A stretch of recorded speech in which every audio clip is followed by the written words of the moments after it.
Now we start with the war in Ukraine. The Russian invasion is now bearing down with fighting that is raging across the country, destroying cities, neighborhoods, and lives in its path. Natalie Brand tonight tells us more.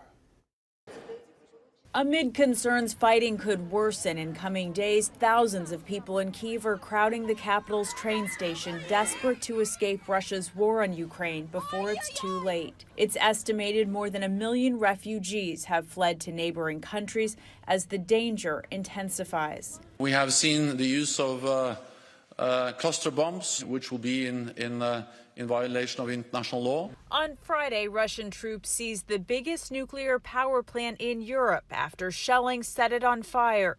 Ukraine's President Volodymyr Zelensky called it terror on an unprecedented level. Concerns of a potential radiation leak were reduced after firefighters put out the blaze. Reports indicated no radiation was released. The intentional targeting of civilians or civilian objects would be considered a war crime, even as we are assessing that. Secretary of State Antony Blinken held emergency meetings with NATO allies in Brussels. Russia has never been so isolated. We have never been more united. Here at the White House, President Biden met with the leader of Finland, which shares an 800-mile-long border with Russia.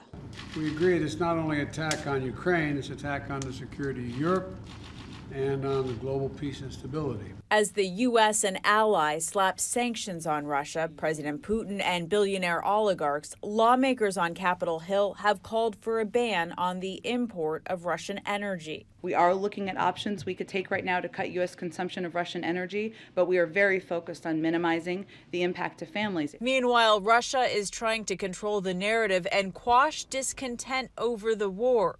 The Kremlin blocked Facebook and Twitter, and now there are no independent media outlets left in the country. Natalie Brandt, CBS News, the White House.